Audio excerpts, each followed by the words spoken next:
အားလုံးလက်အုပ်ချီပြီးနောက်ကအနန္တ၅ပါးကိုရှစ်ခိုးပါ၏ဖျား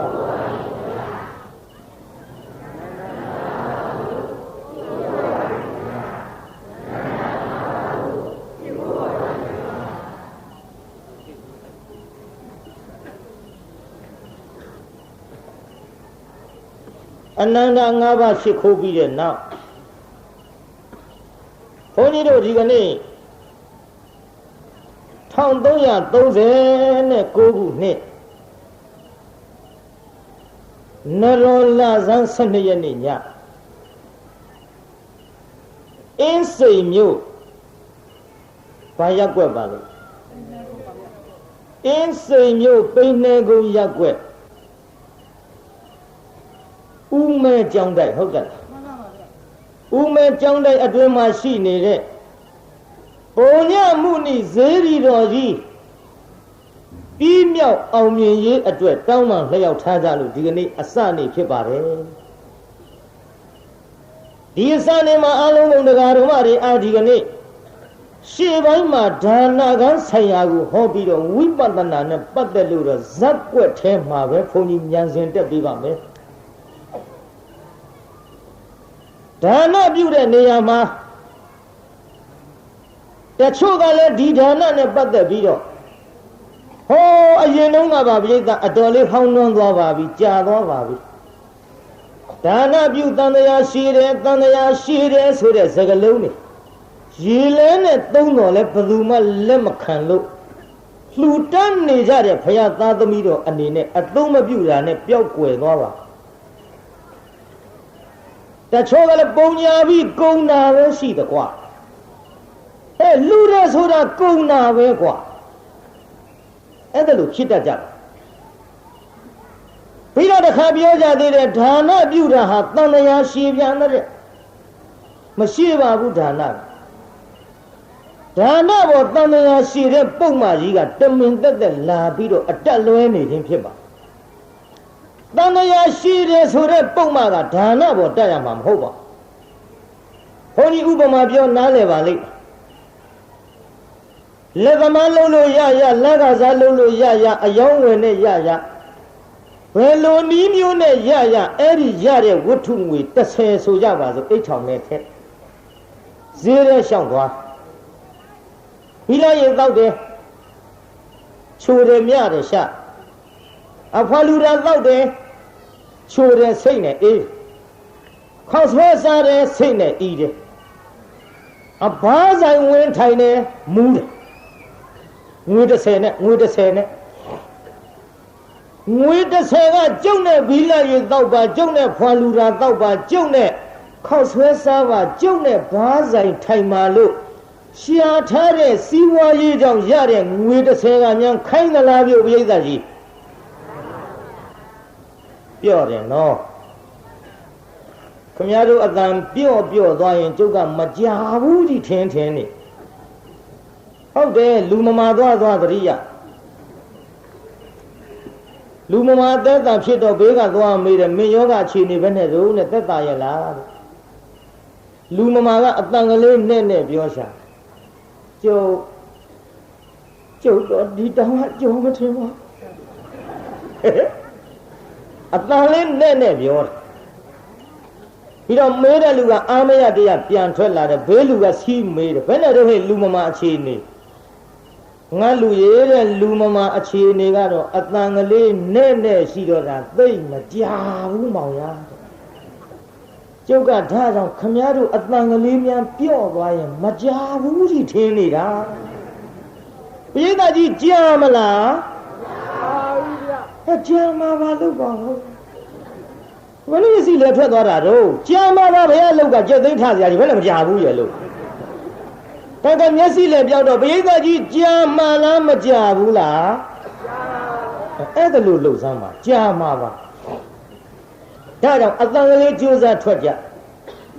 ခင်ဗျားတို့ကအတန်ထွက်ခိုင်းတော့လေသိပ်ထူတာမဟုတ်ဘူးနှာကြိုးသုံးယောက်လို့တစ်ခါမေးလေဒီအတန်တစ်ခါမေးလေဒီအတန်မင်းဦးလားဟိုနှာကြိုးသုံးယောက်ပဲရောက်တဲ့နှာကြိုးကအော်တယ်နှာကြိုးဆိုတော့နှာသံနဲ့ပဲညုံနဲ့ပဲညုံလို့ဆိုတယ် ပဲဝဲမဲ့နှာကျိုးကလှမ်းခေါ်လိုက်ပဲညုံတဲ့နာအောင်လို့ဆိုတင်းင်းတို့ငါမမြောင်နဲ့ကျောင်းတော်မုံကကားနေလို့ခေါ်တာဘာပြောကောင်းလဲနှာကျိုးနှစ်ယောက်တတ်ကြနောက်တကြီးအိမ်ရောက်ထူးတကြီးကလည်းနှာပဲတကြီးကလှမ်းမေးလိုက်ဟာမနှုံးတာနဲ့နှာနှုံးလို့ဆိုတဲ့ဥမဲ့ရိုးကြတယ်နောက်အမှုစစ်ကြီးတော့ဟဲ့နင်တို့ကနှာကျိုးဝင်အောင်ပြန်ရဟာလို့အကုန်ပြန်ထွက်ရထူးမှမထူးပဲနဲ့အမှုကနှာကျိုးမှုဘယ်သူမှဆုံးဖြတ်လို့မှမရပဲသုံးယောက်တလုံးကျိုးနေတာကိုဒါကြောင့်ခမည်းတော်အတန်ကလည်းတစ်ခါမေးလည်းမထူးတစ်ခါမေးလည်းမထူးဆိုနှာကျိုးသုံးယောက်လို့တော့မဖြစ်စီနဲ့ကဲဒါလေးသတိပေးပြီးတဲ့နောက်ပရိသတ်ကြီးအဲ့ဒီငွေ30ကကျုပ်နဲ့ဝယ်ပြီးတော့စားပါတောက်ပါလို့ခိုင်းရလားလို့မခိုင်းဘူးကိုစားခြင်းလို့ကိုတောက်ခြင်းလို့တောက်ဥပမာအဲ့ဒီငွေ30ကဘာနဲ့တူတယ်လဲလို့ဆိုတော့ဖယားလှူတဲ့ဒါနဘုန်းကြီးလှူတဲ့ဌာနအာသီလရင်လှူတဲ့ဒါနသရောင်းစားပေးတဲ့ဒါနခွေးကြွေးတဲ့ဒါနဘာပဲဖြစ်ဖြစ်ပေးတာစွန့်တာမှန်သမျှစသနာလက္ခဏာပါသောကြောင့်အဲ့ဒီလိုဘယ်ဒါနပဲပြုဘယ်ကုသိုလ်ပဲပြုအဲ့ဒီလိုလှူတဲ့ဒါနကငွေ30နဲ့တူပါတယ်တဲ့ငွေ30ဒီကျုံနဲ့ဝယ်ပြီးစားပါတောက်ပါမခိုင်းသလိုခမည်းတော်လှူတဲ့ဒါနကတော့ဖြင့်ကျုပ်ဒါနကြီးပြုပြီးတော့လူပြေတောင်းလိုက်ပါခမည်းတော်များခိုင်းသလားပြုခိုင်းဘူးငွေ30လိုပဲအကျုံနဲ့နတ်ပြေတောင်းပါလို့ကောခိုင်းသလားပြိဿခိုင်းပါဘူးဗျာအကျုံနဲ့ဗြဟ္မပြေတောင်းပါလို့များခိုင်းသလားခိုင်းပါဘူးဗျာမခိုင်းပါဘူးဘာလို့မခိုင်းတယ်လဲဒါနသည်ခိုင်းနိုင်တဲ့တတ္တိမရှိဘူးသူ့ကိုပြုတဲ့အကြောင်းကြောင့်မခိုင်းတော့လေအကျိုးပေးနိုင်တဲ့ကမ္မတတ္တိလေးတော့သူ့မှာရှိကဲဒါဖြင့်ကောင်းပြီအဲ့ဒီလိုဒါနကမခိုင်းငွေ30လိုပဲပြိဿအတောင်းမခိုင်းတော့လေခမည်းတော်ကလောဘဥစည်းပြီးတော့ကထေခင်းနဲ့သင်္ကန်းကတဲ့ကြောင်းဆောက်တဲ့ဆွမ်းကျွေးတဲ့ဆွမ်းလောင်းတဲ့ဒီဒါနတွေပြုပြီးတော့လူချမ်းသာပရိသေဧကရေစัจ java ရေမန္တဆိုတာဒါနကမတောင်းပေမဲ့ခမည်းတော်အစ္ဆတတန်တမှာတန်လျာရှိအောင်အတောင်းခိုင်းနေတာကလောဘမျိုးပြည်သားကြီးဟိုချမ်းသာတွေတောင်းတာဘယ်သူကတောင်းတာတော့ဒါနကဟုတ်ကဲ့လားဒါဖြင့်ဒါနပြုတန်လျာရှိတယ်ဆိုတဲ့ပုံမှာအတက်လွဲနေတယ်တန်လျာရှိတယ်ဆိုတဲ့ပုံမှာကိုလောဘကိုပြောင်းတက်လိုက်တော့တန်လျာရှိအောင်လုပ်တာဒါနမဟုတ်ဘယ်သူလဲလောဘပြည်သားကြီးဘယ်သူတို့မျိုးဒါဖြင့်နောက်လောဘဥစည်းပြီးတော့လှူအောင်မလားပြည်သားလောဘဥစည်းမလှူရင်ပြည်သားကြီးတန်လျာရှိပါအောင်မလားရှိပါဘူးဗျာဒါဖြင့်ဒါနပြုတန်လျာရှိတယ်ဆိုတဲ့နှမျိုးဝန်တူတဲ့လူများပြောတဲ့စကားမဟုတ်ဘူးဆိုတာတော့ရှင်းသွားပါလားရှင်းပါပြီဗျာပဲရှင်းသွားလို့ရှိရင်ဒီကနေ့ဒါနနဲ့ပတ်သက်တဲ့ဇတ်ထုတ်တစ်ထုခေါ်ကြစို့ဒါနနဲ့ပတ်သက်တဲ့ဇတ်ထုတ်ကဘုန်းကြီးတို့ဓမ္မပဒကထုတ်ခေါ်မှာဖြစ်ပါဓမ္မပဒဘိက္ခုဝက်ပြင်ဆက်ကဒါယကပုံနာကြီးကိုဘုန်းကြီးဟောမလို့ဘုရားကိုယ်တော်မြတ်ကြီးသည်ဇေရဝံကျောင်းတော်မှာတရင်သုံးတော်မူစဉ်အခါမြတ်စွာဘုရားဇေရဝံကျောင်းတော်တရင်သုံးစဉ်သာဝတိမြို့မှာပြင်ဆက်ကဒါယကလို့အမည်ရတဲ့ပုံနာကြီးရှိပြင်ဆက်ကဆိုတာပြင်စအက်ကဒါယကပေးငါးပါးသောမုံမုံမြတ်မြတ်ပေးတတ်တဲ့ပုံနာလို့အဲ့ဒါလို့ခေါ်ပါပဲပြင်ဆက်ကဒါယကဆိုတာဘုန်းကြီးတို့ငါးပါးသောမုံမုံမြတ်မြတ်ဥဖြာဖြာလှူတတ်တဲ့ပုံနာလို့ဒီအဓိပ္ပာယ်ရဒီအဓိပ္ပာယ်ရတော့ဒါကိုဘုန်းကြီးတို့တနည်းအားဖြင့်နားလည်အောင်ဇတ်ထုံနာမည်လေးတက်လိုက်မယ်ဆိုရင်မပေးဆိုတဲ့အမိအားဖြင့်ဇတ်ထုတ်တက်လိုက်တော့ရွှေမန်းတဲ့မောင်ရဲ့ရွှေခွက်မဟုတ်ပါဘူး ဒီနေ့ဘာဇတ်ထုတ်ဟောမှလည်းမေးရင်လူတိုင်းနားလည်အောင်ဖြေကြတော့ပေါ့မပေးဇတ်ထုတ်ပါဗျာဒေတာကြီးဒီနေ့ဘုန်းကြီးဘာဇတ်ထုတ်ဟောမှာတော့ဆိုလို့တော့ကောင်းနော်မပေးခံကြကဲဒါဖြင့်ကောင်းပြီအဲ့ဒီတဝဋ္ဌိမြို့မှာနာမည်လေးပေးရမယ်ဆိုရင်ပုံနာကြီးကဥပေးခြင်းလို့ဒီလိုမှတ်တော့ပုံလေးမကြီးကဘုန်းကြီးတို့ဒေါ်ပြင်းတယ်ပုံနာကြီးကဘယ်သူတဲ့တို့ပုံလေးမကြီးကဒီနော်နှာကြိုးတွေပြန်ရော့သွားတဲ့တံဘက်ကအဲ့ဒီပုံနာကြီးနဲ့ပုံလေးမကြီးဥပေးခြင်းနဲ့ဒေါ်ပြင်းနှစ်ယောက်ရှိကြ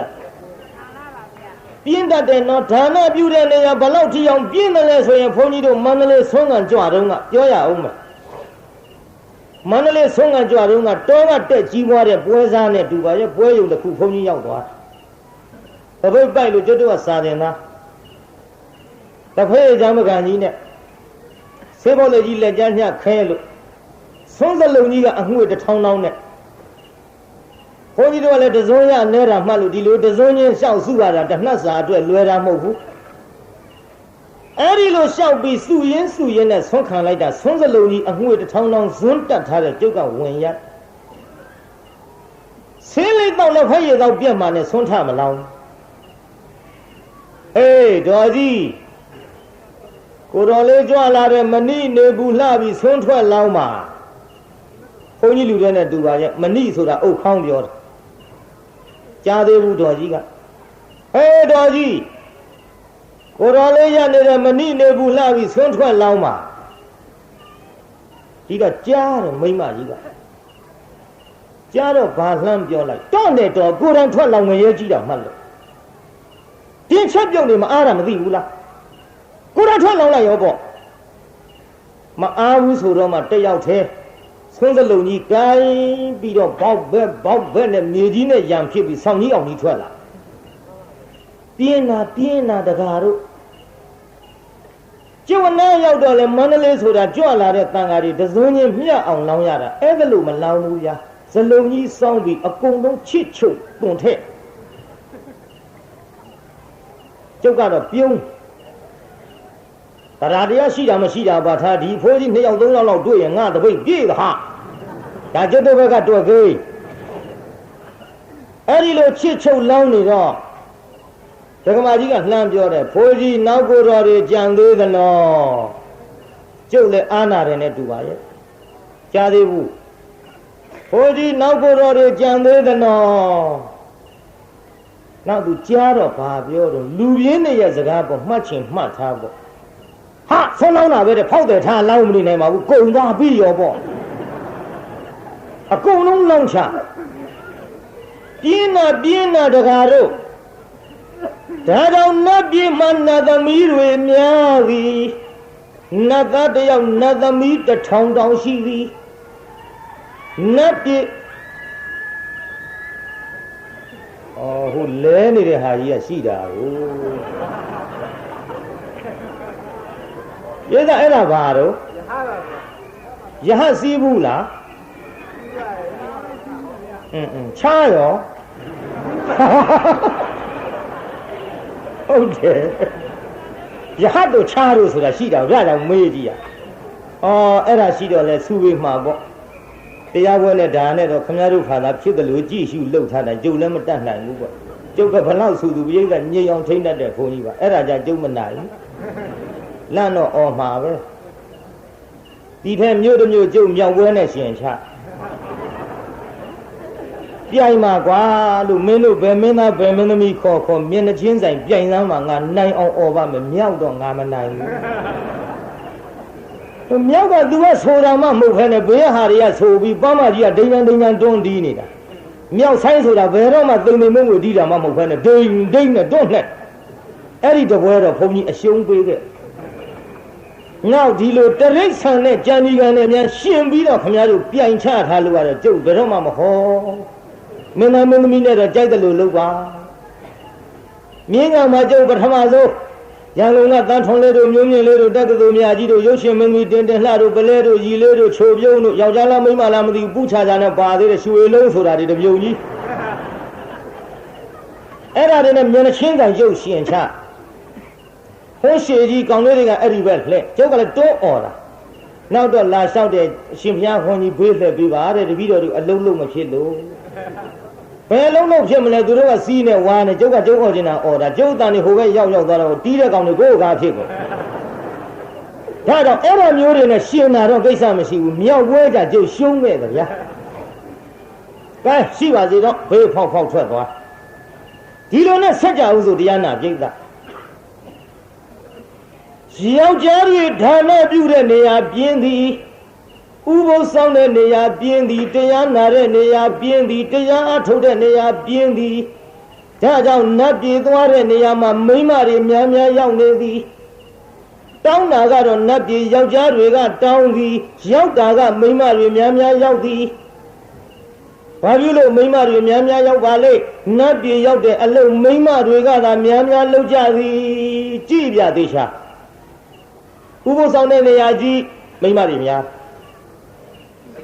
ဆွမ်းလောင်းတဲ့နေရာကြီးမိန်းမတွေများဆွမ်းတော်တင်တဲ့နေရာကြီးမိန်းမတွေများတရားအထုံးတဲ့နေရာကြီးမိန်းမတွေများ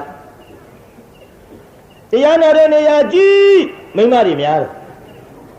ရုပ်ရှင်ဇာပွဲကြီးအဲ့ဒါတော့မပြောဘူးရဆောက်ထိုးမှစိုးရသေးတယ်ကိုအဲ့ဒီနေရာလဲများတာပဲပြိဿမိန်းမတွေနေရာတကာများနေသည်ဘာဖြစ်လို့များတာလဲလို့ဆိုတော့များကိုများလို့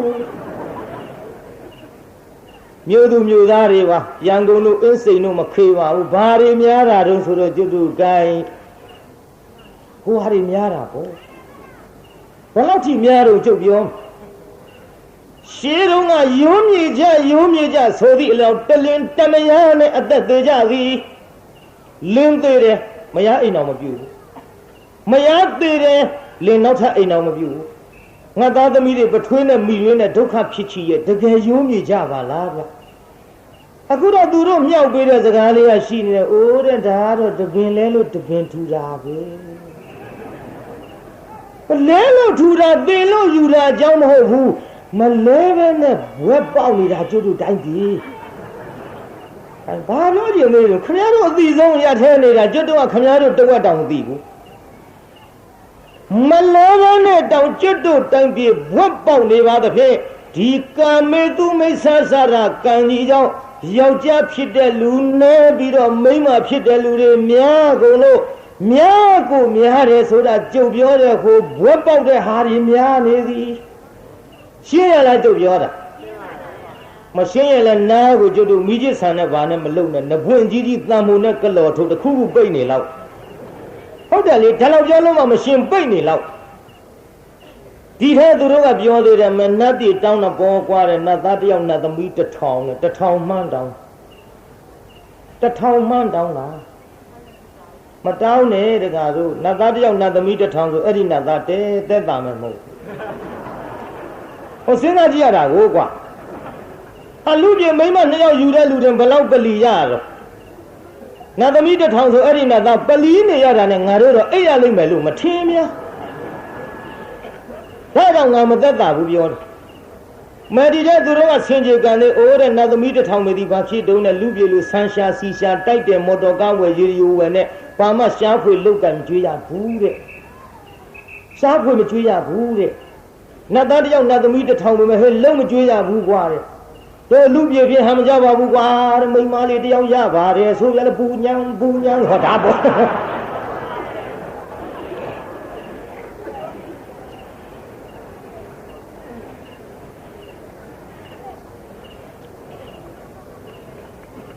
ါကြောင့်တရားနာပရိသတ်ရေနတ်ပြည်ရောက်တဲ့လို့မိန်းမတွေများများလို့တော့မိန်းမတွေကြီးရောက်သွားရင်ကျွတ်တို့က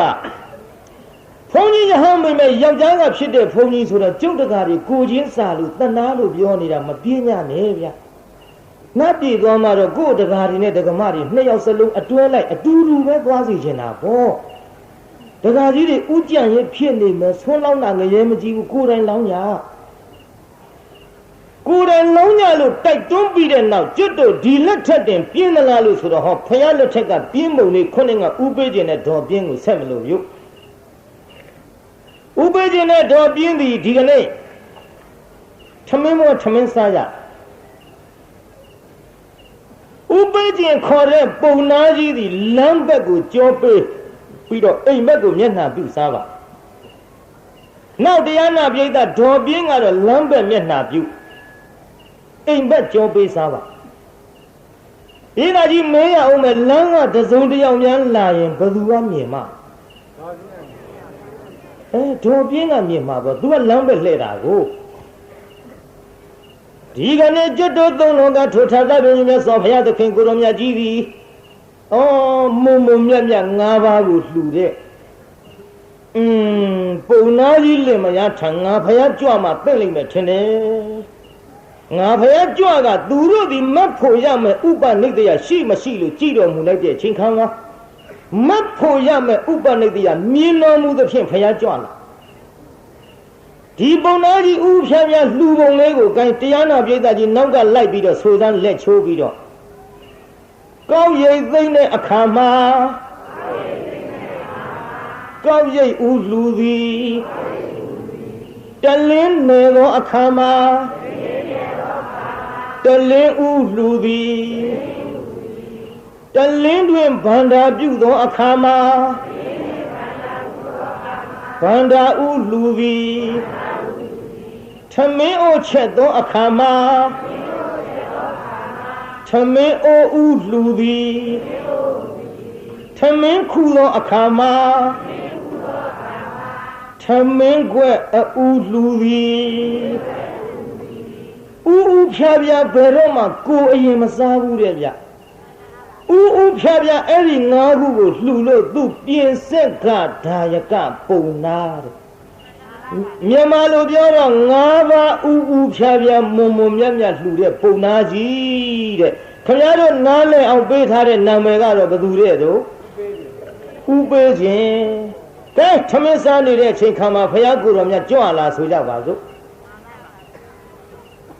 ပုံနာကြီးနောက်ကနေပြီးတော့ဘုရားကိုယ်တော်မြတ်သပိတ်ကြီးပိုက်ပြီးတော့ဝင်ဆွန်းရ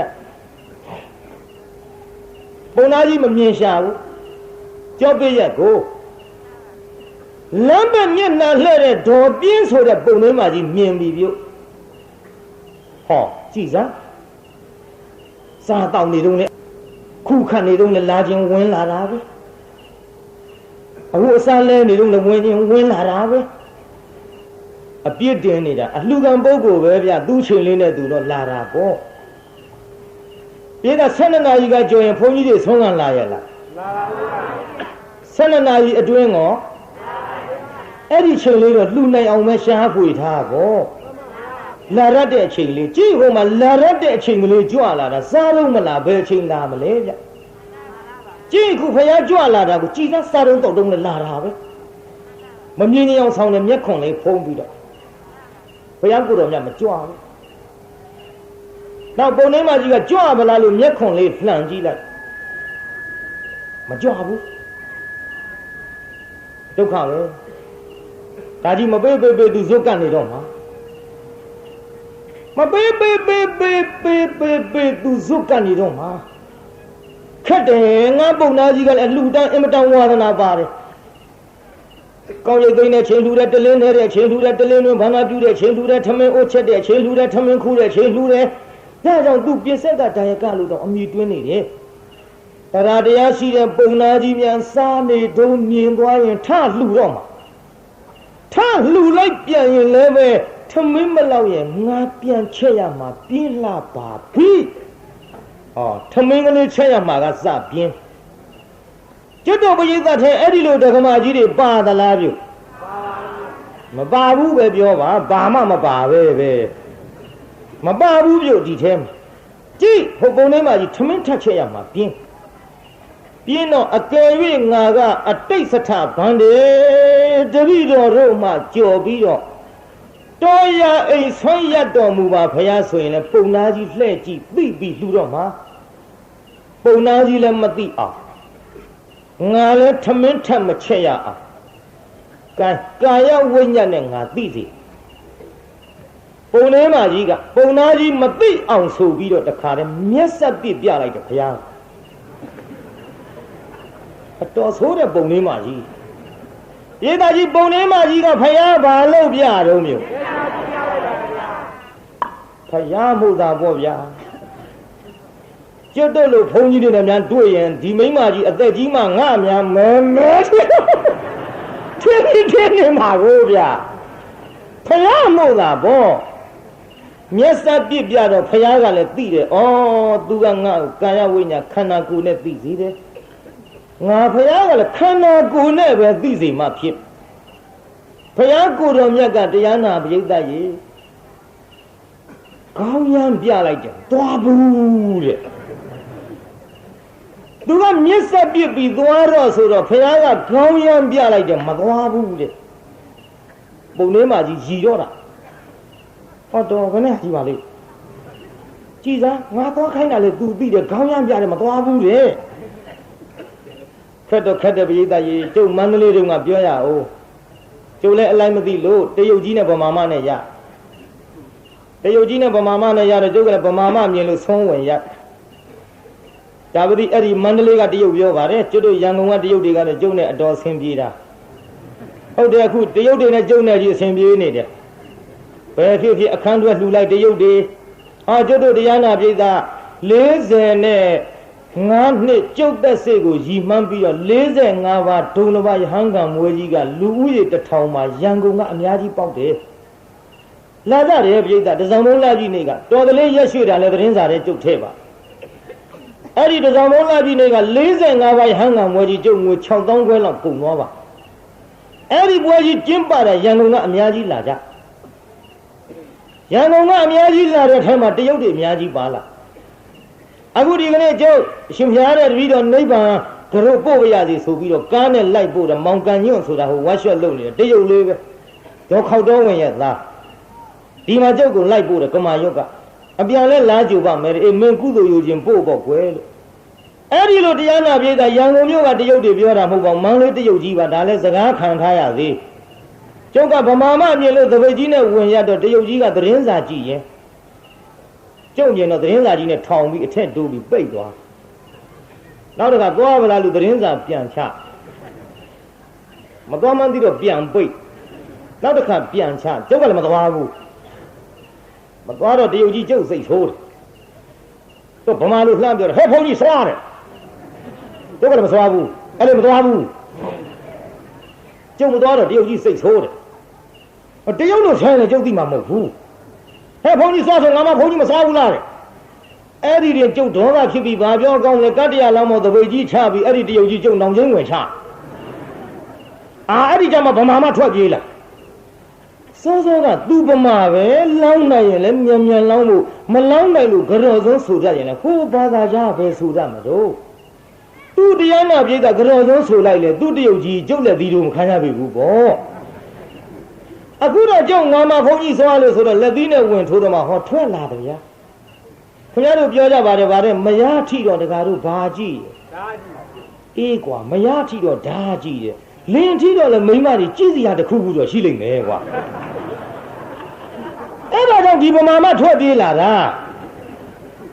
ရှင်မယားတိခမဖျားဘာသာချင်းမတူလို့ပါဗျာတိခမဖျားမသိလို့ပါဗျာတဲ့ရှင်မယားတပည့်ကြီးအမြင်မတော်ပါဘူးဖျားလည်းမဲ့ကျုပ်တပည့်ကြီးကတ္တရာလမ်းပေါ်ကသွားကောက်ပြီးတပည့်ချီလေးနဲ့တင်းဆွေးနေလောင်ပြီးတော့ဒီကနေ့ကစပြီးရှင်ဘုရားထိုင်ကိုယ်တော်ဖြစ်နေခြင်းကြွပါဗျာမဆိုးလို့တရုတ်ကြီးနဲ့ကျုံတယ်လည်းနောက်အရင်အဆင်ပြေသွားတယ်ဗျိဿဒါ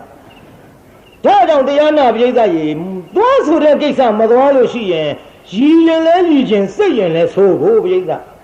ဟိုမှာဖယားဆိုတော့လဲစိတ်မဆိုးဘူးဗျိဿအတော်ဇွဲကောင်းတဲ့ဟာကြီးဆိုပြီးပုံလေးမှကြီးခွက်ထိုးခွက်လာရည်ရောပြုရည်တော့ပုံသားကြီးမလုံဘူးငါထိုင်တာအဆင်မပြေလို့လားရည်တော့ तू မလုံဘူးပေါ့ပြင်းထိုင်မယ်ဒီဟိုကရည်တော့မယ်အောက်ကဟာလည်းမဟုတ်ဘူးဘာပါလိမ့်နဲ့ तू နှခမ်းမြန်ထမင်းလုံးလေးကတ်နေလို့လားနှခမ်းတရက်ပြီးတော့ပြန်စားရည်တော့မယ်တန်တော့ပုံထဲမှာရည်တာထူးတယ်ငါခေါင်းပေါ်တဲ့သူကြည့်ရည်နေတာမဟုတ် ငါခေါင်းအထက်2000-3000မြင့်နောက်ဘုရားကိုယ်တော်မြတ်ကြီးကလည်းတရားနာပြေးတာရောင်ကြီးတော်6သွဲအယောင်တွေလွှတ်လိုက်တော့အဲ့ဒီအယောင်နဲ့သူ့မျက်စိနဲ့အတိုးပုံထဲမှာကြီးခေါင်းတော်2000-3000ကြော်ကြည့်တာကိုသိကျင်လို့နောက်အလှည့်လိုက်ဟာဖယားကြွလာတဲ့မိုက်တဲ့မိမယုတ်ငါလူတတ်တဲ့ဝါဒနာသိပါဟဲ့ကနေငါအသိမပေးဘဲနဲ့ကြည်စမ်းထမင်းပြန်ချဲရမှာပြင်းတဲ့မိမယုတ်မြတ်စွာဘုရားသိခဏတော်မူပါဗျာသိခဏတော်မူပါဗျာဖယားတပည့်တော်ဒီယခုစားစေဖြစ်တဲ့ထမင်းတွေကိုအရှင်ဖယားအလှခံပါသလားပုံထဲမှာကြီးပြင်းလို့မြတ်စွာဘုရားကိုယ်တော်မြတ်ကြီးဒီလိုရက်နေခြင်းဖြစ်ရပါဖယားအလှခံပါသလားဖယားဒီတော့ဘုရားကိုယ်တော်မြတ်ကမိတ်ဒါယကပုံနာတဲ့ငါဘုရားသည်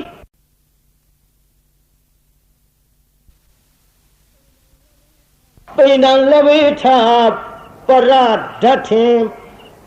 ပါဇီဝီလို့မြတ်စွာဘုရားအဲ့ဒီတိုင်းဟောဘုရားတဲ့ငါဘုရားတို့မှာပြေတော့နည်းနည်းလေးတော့အာယုပြုနားထောင်နော်ဟိုမြတ်စွာဘုရားဘယ်ထိအောင်မိတ်ရှိတယ်လဲလို့ဆိုတော့ပုံနာတဲ့သူတပားတို့ပိဋ္ဌာကျွေးတာကိုမှီပြီးတော့အသက်မွေးရသောပိဋ္ဌာနဲ့တူသောငါဘုရားတို့မှာတဲ့ဗျနားထောင်ကြည့်စားမြတ်စွာဘုရားကိုယ်တော်မြတ်ကြီးကမိတ်နေတာသူတပားလူရကန်းတာပိဋ္ဌာကျွေးတာကိုမှီပြီးအသက်မွေးရတဲ့ပိဋ္ဌာနဲ့တူသောငါဘုရားတို့မှာတဲ့ဗျကျွတ်တို့ဘုန်းကြီးတွေဘာဘုံဝင်မြင်းစရာရှိတော့ဘာဘုံဝင်မြင်းစရာရှိတော့တင်ရောင်လက်နဲ့ဝင်းပြောင်ဝှက်နေတာကျွတ်တို့ပိုင်မဟုတ်သူများလှူထားကျွတ်တို့ပိုင်တော့ဘာတစ်ခုမှမရှိဘက်ထဲထမင်းတွေဘသူကျွေးထားတယ်လူတွေကျွေးထားဝိတ္တသင်္ကန်းတွေဘသူဝယ်ပေးတော့ဘလူလှူတော့လူတွေလှူထားကျွတ်တို့စီးတဲ့ကားတွေဘလူလှူထားတော့အတန်ရက်ဆက်တွေကက်ဆက်တွေဘလူလှူထားတော့အာတိုက်ကြီးတာစီကြောင်းကြီးတွေဘလူလှူထားတော့လူတွေလှူတာနဲ့အသက်မွေးရတဲ့ယဟန်တန်ဃာတွေဟာပရိသတ်ကြီးဘုံဝင်မြင့်စရာလိုသလားပြုခြီးပြားထောက်စရာကောလိုသလားပြုပြည်သူပိုင်ပစ္စည်းနဲ့ကြီးပွားရတယ်ကျွတ်တို့ဘုန်းကြီးတွေကနိုင်ငံရေးမဟုတ်ဘူးပြည်သူတရားတော်တွေလှူတဲ့ပစ္စည်းကိုသုံးဆောင်နေရလို့ကျွတ်တို့ကပြည်သူပိုင်ပစ္စည်းကျွတ်တို့ပိုင်တဲ့ပစ္စည်းမှန်တယ်ဗျမှန်ရလားဘုန်းကြီးပြောတာဒါကြောင့်ဘဝင်မြင့်စရာကျွတ်တို့မှာဘာမှမရှိခြေပြားထောက်စရာလည်းမရှိဘူးမာနကြီးစရာလည်းမရှိဘူးဖယားကိုယ်တော်ရဲ့ရွှေရလုတ်ကထုတ်ပြီးတော့သူများလှူတာနဲ့အသက်မွေးရတဲ့ပြိတ္တာနဲ့တူသောငါဖယားတို့မှာပုံနာတဲ့ဥဖြားပြားလဲအလှခံတယ်စားစဲလဲအလှခံတယ်ကွစားကျွင်းလဲအလှခံတယ်ကွဖယားဒီတိုင်းမိတ်သို့တော့ဒီနေရာလေးလာလိမ့်မယ်နော်သို့တော်ဆိုတဲ့နေရာဆက်နာထောင်မှာမဆုံးသေးတဲ့စကားလုံးပြောမလို့သို့တော်ဆိုရင်မဆုံးသေးဘူးဒါပေမဲ့ဆိုရင်ကြံသေးတယ်နေပါအောင်ဆိုရင်မသွားနဲ့ဟောဆိုကားတောင်ရဗမာစကားတော့ရှုပ်တာ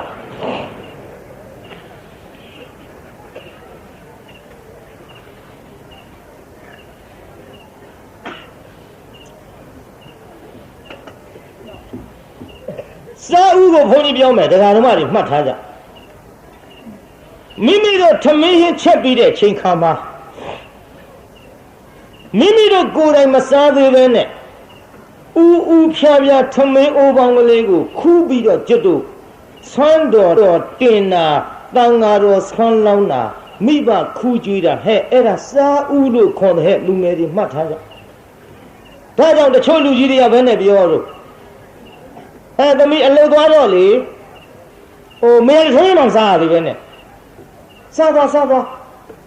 အိုးဖျားလည်းဆုံးတော့မတင်နေဘူးတန်ကလည်းဆုံးမလောင်နေဘူးဖေတို့မေတို့လည်းမစားသေးဘူးကျုပ်ကရင်စားလို့ကောင်းမလားဟဲ့သမီးဥချံစားခဲ့ပြောတာဟဲ့လူကြီးတွေကဥချံစားခဲ့သမီးတဲ့အပေါ်ပိုင်းကဥဖြားလေးကိုခုခတ်ခြံပြီးတော့မှငါသမီးစားသွားရတယ်တဲ့အဲ့ဒါဥချံစားခဲ့အခုတော့စကားကပြောင်းသွားတယ်ဥချစားကြဆိုတဲ့အတိုင်းဥဖြားကြီးကုန်ချကြိတ်ကုန်တော့တာပဲပြုစကားပြောင်းတော့သူတို့လည်းပြောင်းကုန်ရောမိဘတို့လည်းဘာမှမတွေ့ဘူး မေအားတဲ့အသားဝါနေမှာမဟုတ်လို့တဲ့အသားကိုသမီးစားလိုက်တယ်တဲ့ပြော့ပြော့နေအခောက်ကလေးအစီလေးတော့ကြံပါရဲ့ကောင်းတယ်ဥဖြားဖြားကြီးသူတို့ကကြိတ်လဲကုန်ပြီထားတော့ဟဲ့ငန်းကြီးများနှမများမိတို့ကအလုတ်သွားစရာရှိတယ်ဆိုရင်ဖျားဆွမ်းတော်မတင်ရသေးလို့ဆွမ်းတော်တင်ရအောင်တန်ဃာတော်ဆွမ်းမလုံးရသေးလို့ဆွမ်းလုံးရအောင်မိဘမစားရသေးလို့စားရအောင်ဆိုပြီးတော့ဥဖြားဖြားလေးခုခတ်ခြံပြီးတော့မှစားသွားကြပါအဲ့ဒါစားလို့ရတယ်ဟဲ့ဒါကြောင့်စားဥဆိုတာတော့ပရိသတ်ကြီးသဘောပေါက်သွားပါပြီကိုမစားခင်လှူတဲ့ဥဖြားဖြားပရိသတ်စားဥဆိုတာသိပလားသိပါပါကဲစားစဲကိုနည်းနည်းပြောကြအောင်ဆိုစားစဲဆိုတာတရားနာပရိသတ်ကြီးထမင်းနဲ့ပကံများတဲ့ကလေးလိုဘလပွေနေပြီးတော့ဟင်းစားတွေနဲ့မတတ်မပြန့်စားနေတော့နှိုက်လှူတာမဟုတ်ဘူးတဲ့ဗျို့ဘယ်လိုလှူရမလဲဆိုတော့စားစဲလှူပုံလေးနားထောင်သွားကြထမင်းစားတော့မဲ့ကြံကလေးကတပိုင်းကိုတန့်ထားပါတဲ့ဗျဟိုဘက်မိဘက်ကထမင်းကိုစားမဲ့ကြရင်ဟိုဘက်တပိုင်းကိုတန့်ထားလိုက်အကယ်၍များငါထမင်းစားနေတုန်းအလှူခံပုဂ္ဂိုလ်ကြွရင်လှူနိုင်အောင်လို့တမင်သက်တန့်ထားအဲ့ဒီလိုတန့်ထားလို့ကိုကဟင်းစားဟင်းနာဒီဘက်သာရှိတယ်ဟိုဘက်တန့်ပြန့်တပိုင်းတန့်ထားသဖြင့်ထမင်းစားနေတဲ့ချိန်ခါမှာတန်ဃာတော်ကြွလာရင်တန့်ပြန့်ထားတဲ့ဟိုဘက်တပိုင်းကိုလက်ဆေးပြီးတော့ဟောတယ်လို့ပကံများလေးစောင်းပြီးတရက်လှူလိုက်ပါလှူလို့ရတယ်သဘောပေါက်ကြလားအဲ့ဒါစားစဲသိပလားပြိဿကြီးသိပါဗျာကလေးတွေလိုဘလဝေးနေထားတာတွေကိုအဲ့ဒါကြီးတွေထဲလှူတာမဟုတ်ဘူးအဲ့ဒါမျိုးတော့တို့ဘုန်းကြီးတွေလည်းမစားဘူးစားစဲလှူပုံလေးပြောတာတန့်ပြန့်များနဲ့ဗျာစားကလေးကစားနေတော့လှူနိုင်အောင်တမင်သက်တန့်ထားတဲ့စားစဲသဘောပေါက်ပလားပြိဿသဘောပေါက်ပါဗျာကဲစားကျွင်းကိုပြောကြအောင်ဆိုစားကျွင်းဆိုတာပကံများတဲ့ထမင်းတွေစားပြီးတော့တလုံးတဆုပ်ကလေးကိုကြမ်းနေတာမကုန်မအဲ့ဒါဖုံးကြီးလှူတာပြောတာမဟုတ်ဘူးနော်စားကျွင်းထမင်းအိုးတဲ့ထမင်းခူးကလေးကဟင်းအိုးတဲ့ဟင်းခက်ကလေးကဟင်းအိုးတဲ့ခတ်တဲ့ဇွန်းနဲ့ထမင်းမခူးထမင်းအိုးခူးတဲ့ရောင်းမနဲ့ငပိကျော်ဒဲအိုးတဲ့မကော်ဘူးဒီလိုမျိုးတန့်ပြန့်ငါတို့မိသားစုတအိမ်လုံးစားပြီးတောင်မှတန်ဃာတော်များသပိတ်ပိုက်ပြီးကြွလာရင်တန့်ပြန့်လှူနိုင်အောင်လို့တမင်သက်တန့်ရှင်းချွင်းချန်ထားတာကိုအဲ့ဒါစားကျွင်းလှူတယ်တဲ့ဗျတအိမ်လုံးစားပြီးတော့လဲလှူနိုင်ပါတဲ့ဗျာသဘောပေါက်ရလားပြိဿကြီးသဘောပေါက်ပါရဲ့ဗျာဒါဖြင့်စားဥတို့စားစဲတို့စားကျွင်းတို့သိပါလားသိပါပါဗျာတချို့ကဗျာမတောက်တစ်ခေါက်ကျွတ်တို့စိတ်ဆင်းရအောင်ဟိုစကားကြီးကပေါ်လာသေးတယ်မကောင်းကြောင်းပို့တယ်မလုံးပါနဲ့ဗျာမကောင်းတာကြီးမှတော့မပို့ပါဘူးဝက်သားကြက်သားဘဲပေါင်းစိတ်ကင်လေးဆိုတော်သေးအခုတော့မကောင်းကြောင်းပို့တယ်အဲ့ဒီစကားကြီးဘယ်သူမှစပြောမှမသိစပြောတဲ့လူလည်းမရှိပါဘူးအခုတော့မြစ်ထဲမျောသွားတော့ပါပြီတော့ဒါကြောင့်တရားနာပြည့်တဲ့စားဥစားစဲစားကျွင်းငါဘုရားသည်ဒီလိုအလှခံတဲ့ကွဲ့လို့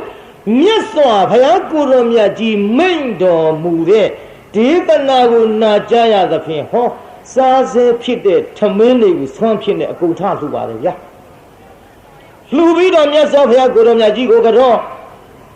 မြတ်စွာဘုရားကိုယ်တော်မြတ်ကြီးကတော့ပုံလေးမကြီးကလည်းအဲ့ဒီချိန်ကျတော့ကတော့တယ်ပြိဿရေကျုပ်စိတ်ထဲအောင်းမိတယ်အဲ့ဒီစာဖတ်တုံးက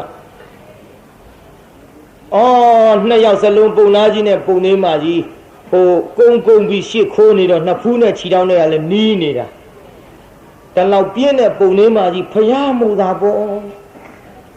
ကုန်းရှစ်ခိုးနေတာနှစ်ဖူးနဲ့ခြေထောက်နဲ့ကလည်းနီးနေတာဒီပုံလေးမကြီးဖျားမှုသာပေါ့ကျွတ်တို့လူသာဆိုရင်ရောင်ကကလေးဖြစ်တော့ခတ်လိုက်ချင်ပြင်းလွန်းလို့ဟိုမပြင်းတဲ့ဒီထဲကဓမ္မကြီးတွေပြောတာမဟုတ်ဘူးနော်ဟိုပုံလေးမကြီးပြောတာအဲ့ဒီလိုတရားနာပရိသတ်မြတ်စွာဘုရားကိုယ်တော်မြတ်ကအဲ့ဒီချိန်ခါမှာတရားဟောတော်မူပါတယ်မြတ်စွာဘုရားကိုယ်တော်မြတ်ကြီးဟောကြားတဲ့ဒေသနာတော်က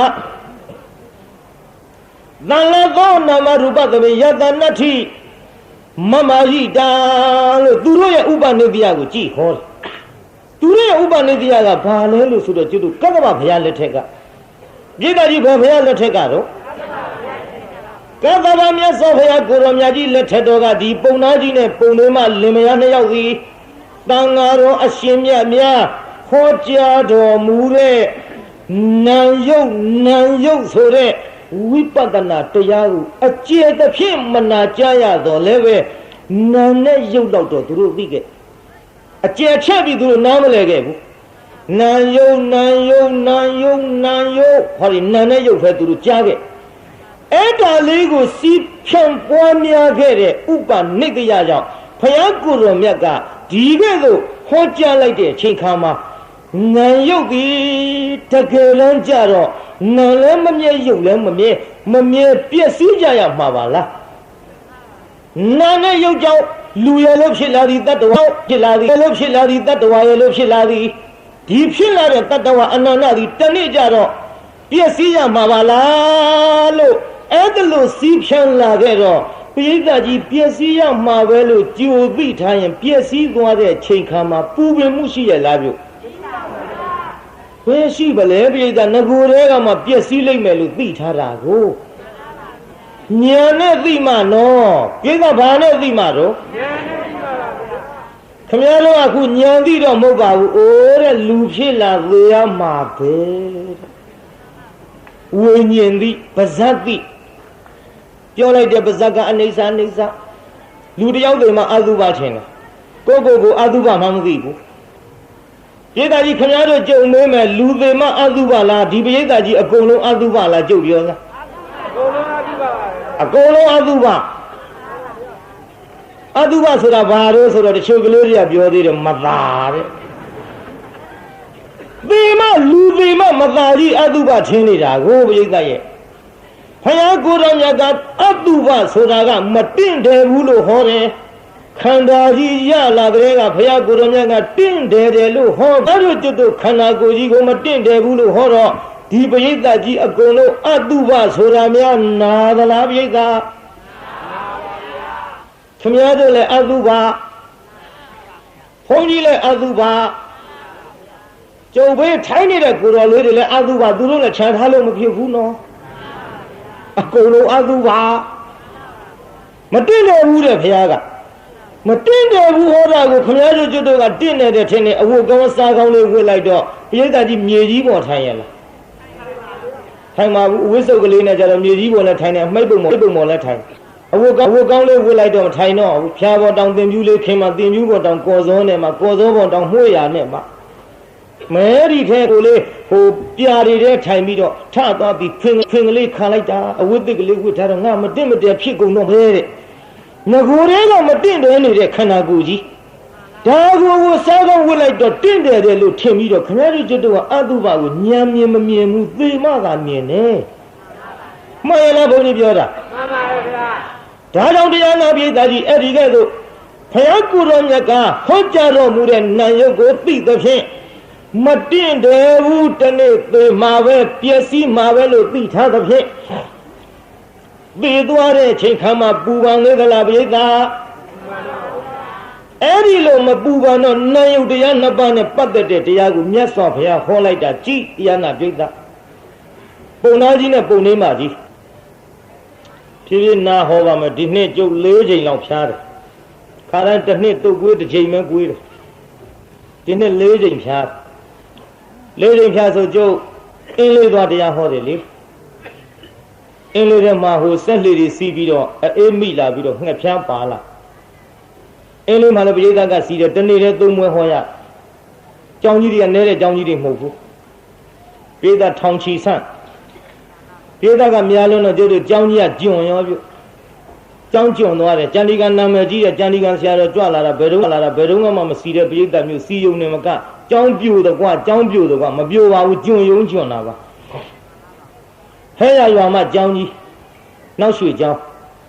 အထက်ထအောက်ထပြည့်ကျုပ်အောက်ဆင်းကလေးကသိတယ်ဒီကျောင်းတော့ကျွန်မှာမေးမှာတော့ဆောက်တာမဟုတ်ဘူးရေထဲဆောက်တဲ့ကျောင်းကြီးတော့ပြည့်သူအဲ့ဒီကျုပ်လန့်သွားတယ်တ တရားဟောတဲ့ဘုန်းကြီးမလိမ္မာဘူးဘယ်နေရာဝင်ရထိုးမောက်ရမလဲလို့နေရာလျှောက်ရှာကျုပ်ထိုင်တဲ့ပလင်ကအမြင့်ဆုံးတကယ်လို့ပြိုရင်ထိချင်းထိကျုပ်ရင်ထိမှာကျုပ်ကအမြင့်ကြီးကိုအဲ့ဒီတင်တရားနာပိဋကပထမတစ်ချိန်တော့ကိစ္စမရှိဘူးနောက်တစ်ချိန်ကြောင်းကြီးအောက်ကရက်မာတွေခါမန်းတွေတန်တွေကျွတ်ပြီးအဲ့သွားတော့အောက်ကပိဋကဝုန်းနဲ့တအားထားပြီးအပြေးလိုက်ကြောင်းကြီးတုံတယ်ဝုန်းနဲ့ကြောင်းကြီးတုံသွားဘာမှမဟုတ်ဘူးပိဋကဓမ္မခံနိုင်တာကျုပ်လည်းပိဋကကိုမနှဲထင်းယူပါဒီတိုင်းထင်းလို့တော့မရဘူးဟောမင်းမတွေဘောင်းထားတာတို့ထိုင်းအောင်မလေးလီရင်မြန်နှိမ့်နေလေးပြန်တာခမည်းတော်မို့ကြောက်တယ်ကျုပ်ကြောက်ဖို့လည်းထားပါဦးလေမြန်နှိမ့်နေလေးပြန်နေဆိုတော့ကျုပ်ဒီကထိန်ခင်းကြွလာတဲ့တန်ခါအပား80ကဗရင်းမောက်ကနေထွက်ပြီးမော့ကြည့်တာလေမြန်ကိုအဟုတ်မှလို့ဒီဖုန်ကြီးပြိယဆင်တာတော့မသိဘူးအဲ့ဒါနဲ့ပိဋကညင်သွားကျန်းခံထင်းရတာပဲပိဋကမထင်းအဲ့ဒီပိဋကမညင်ရင်အပေါ်ပိဋကပါဆူရင်ဒီကြောင့်ပြူတော့ပိဋကညင်သွားတယ်လေမြန်ဆိုတာနဲ့နောက်တော့စာရောက်လာတဲ့ဆရာတော်ဘုရားတဲ့ကြောင်းကြီးကျွန်းနေပြီတဲ့ပြိုမာကိုစိုးရိမ်နေတယ်တဲ့အားလုံးပေးကုန်လိမ့်မယ်တဲ့ထိမ့်ပေးပါတဲ့အဲ့ဒီနဲ့တရားနာပိဋက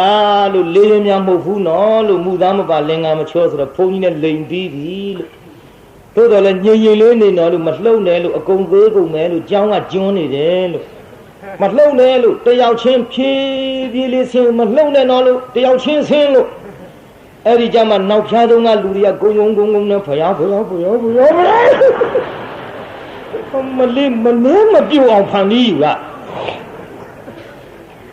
မနဲ့ထိရတာတရားနာပိဋကပြီးတော့မြို့တစ်မြို့ပြောရအောင်ကလေးချင်းလူငယ်ချင်းရံဖြစ်တယ်လူငယ်ချင်းရံဖြစ်တော့ပိဋကကဝုန်းနဲ့ထဝုန်းနဲ့အထလိုက်မှတရားနာပိဋကကျုပ်ကြမ်းဖန်ပြောလိုက်ရဟောပိဋကထိုင်လို့ဘာမှမဟုတ်ဘူးလို့ဟိုမှာအဖိုးကြီးတယောက်မမြင်မကန်းနဲ့မျက်စိမုံနဲ့သေးချောင်းမွေမှတ်လို့ခုန်တာဆိုအကုန်ထိုင်းကုန်အမှန်တော့ရံဖြစ်တာပဲမနဲ့ကြမှာပလိတ်တွေကလာလျှောက်တဲ့ရဲတွေကညကဘုရားတဲ့လက်မောင်းထိသွားတယ်တဲ့ဓာတ်နဲ့ပြစ်တာဟောအဲ့ဒီကိစ္စကဲမထင်းလို့ရိုးဆိုရင်ပြေးကြလွှားကြတက်နေတာနဲ့သေပြီဘူးလားလို့ဒါတော့တရားနာပိဋကငြိမ်စိမ့်ရန်ကုန်မြို့ကြီးပေါ်မှာကြက်ပြန်မကြစီကားလှတဲ့တရားနာပိဋကကြီးဟာကျုပ်ပါဇက်တစ်ပေါက်ထဲနဲ့ထိရတာဟာမလွယ်ကူပါသဖြင့်ယခုလိုငြိမ်နေတာကိုပဲများစွာကျေးဇူးတင်မိပါတယ်ကဲရှေ့ဆက်ကြအောင်စို့ဗျာဉာဏ်ရှင်တက်မလို့ပြုအာယုပြုကြ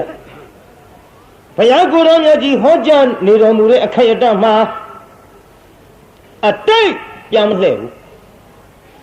အနာဂတ်ကိုလည်းမမျောအတိတ်ဆိုတာလွန်ခဲ့တယ်အနာဂတ်ဆိုတာနောင်မှတွေ့ရပြစ္ဆုတ်ပံပေါ်မှာတဲ့တဲ့ထိုင်ပြီးတော့ပြစ္ဆုတ်ပံဆိုတာအပြက်သိမ့်မြန်တော့အဝိညာဉ်မရှိတော့မလိုက်နိုင်ကြဘူးနော်မျက်စိသွားကြည့်မျက်စိဖွင့်ကြည့်ဟာရေတွေဟာပြန်မဲ့ဖွင့်ကြည့်ဟာရေတွေဟာဒီရေပဲလို့ထင်ပေမဲ့လို့မဟုတ်ဘူးဗျအရင်ရေပြောင်းနောက်ရေရောက်ရင်ရေပြောင်းနောက်ရေရောက်ပျောက်ရောက်ကြုံပြောတာကြာသေးဗျကလတ်တုံးကလတ်ခဲလေးတွေဆက်နေတာကိုအဲ့ဒါတန်တတိဖြစ်နေတော့ခမည်းတော်ကျွတ်တို့ကဒီရေပဲလို့ထင်ကြပေမဲ့လို့အရင်ရေပြောင်းနောက်ရေရောက်အပြက်ကမြန်တော့မမိနိုင်ဘူးပေါ့ဘယ်ညမရှိတဲ့ပုဂ္ဂိုလ်တွေမှာအဲ့ဒါကြောင့်လို့ပြစ္ဆုတ်ပန်ဆက်ကြည့်နိုင်တဲ့ပုဂ္ဂိုလ်ဒီနိဗ္ဗာန်ရဖို့အမတန်လွယ်ကူပါတယ်။ကိုင်နားထောင်ကြည့်ပြုအတိတ်ကိုပြောင်းမလဲအနာဂတ်ကိုမမျောပြစ္ဆုတ်ပံပေါ်မှာတဲ့တဲ့ထိုင်ပြီးတော့တိမှုမကသင်္ခါရတရားတွေကိုရှုလိုက်တာသဘာဝတစ္ဆာပေါ်အတိကလေးစိတ်မိလာတော့ကလျာဏပုထုဇဉ်နဲ့ဗျအကြောင်းနဲ့မြင်စုလသောတာပန်လက္ခဏာအစအဆုံးနဲ့အတိကလေးစိတ်ပြီးတော့ကမှကြာစေယုံနာကလေးပေါ်မှာလက္ခဏာသဘောလေးတွေမြင်လာပြန်သမ္မတနာခေါ်တဲ့ညာလက်ချိုးထားစမျိုးတစ်ချောင်းကြည်ရင်အကြည့်မခံသဘာဝကဖြစ်ပြလျင်မြောင်းဟာယုံနံပြီးဥဒယဘယခေါ်တဲ့ညာဘယ်နှချောင်းလုံးမျိုးကြည်ရတော့ယုံနံကဖြစ်ပြမြောင်းတိညာကမယောင်မလိုက်နိုင်အဘိညာမရှိလို့မယောင်မလိုက်နိုင်တော့ဖြစ်တာတွေပျောက်ပြီးတော့ပြတ်တာတစ်ခုတည်းသဘာဝပေါ်ရောက်လာတော့ဘင်္ဂ ညာဘယ်နှချောင်းလုံးညို့လောကကြီးတစ်ခုလုံးပင်လယ်လေးရေစုံနဲ့ခတ်တော့ဇွန်းနေကတွေငန်းငန်းပြီးတော့ပင်လယ်တစ်ပြေလုံးရှိတဲ့ရေတွေထိုးအတူငန်းတယ်လို့သိပြီးတဲ့ခဲ့တော့ဗဟိတယုံနံတွေကပါအစ္ဆဒယုံနံကခြေလို့ပင်လယ်ရေစုံတွေကငန်းတယ်လို့တဲ့ဗျအစ္ဆဒဟာယုံနံအပြက်ကိုမြင်လိုက်တော့ဗဟိတယုံနံအပြက်တွေကိုပါမြင်တော့လေဒီမှာပရိသတ်အာကိုခြင်းတရားလည်းမရှိဒီယုံနံပြုပြင်းရပါပဲဒီယုံနံရဲ့ဗါတဲ့ကျွတ်တို့လေဒီစတော်ကြီးကငါတလုံးနဲ့သုံးနဲ့ကျဲသုံးလွဲမြုံလိုက်ဘုံတကိုက်တော့ဟုတ်ကဲ့ဆိုကြအောင်မြူလောက်ကမှမချမ်းပူလျံကတောင်ကြီးအမြဲနဲ့တစေမဆဲနဲ့ချွေတော့အပယ်မီကအပြီးကုန်စင်ဘုံတခွင်လေးတွင်နေလောက်မြဲပြောင်ပြောင်နဲ့တိုက်ဖိပါပြီအမိုက်ကဲဝွနွယ်ကာမဝေါကိလေသာဝဝိပါကဝတောင်းတရဲ့လုပ်ရတွေ့ဦးမတဲ့ပြုတ်အမိုက်ကဲဝွနွယ်ဖြစ်မစဲငါးဒွါရအာယုပြုလိုက်တော့လေဟောအခုတရားနာရင်မျက်စိနာလျှာကိုအဖြစ်မစဲအတိအာယုကလေးတွေနဲ့လဲပြီးတော့မှာဒါကငါကျွဲငယ်တကယ်မလို့သူကသာမောက်တော့တယ်နောက်ကဖမ်းမလာလဲအခါခုရင်းတစ်ခုကဝင်ကြလေအခုလိုပဲတဲ့တော်တော်ကောင်လေးနဲ့မိုးခြင်းမဲနဲ့အိုမနာခြင်းမဲနဲ့နာမသေးခြင်းမဲနဲ့သေပြီးတော့အခါခုတွင်တစ်ခုကဝင်ကြဟာလေသင်္ခတရိယုံနာရဲ့လို့ဆန္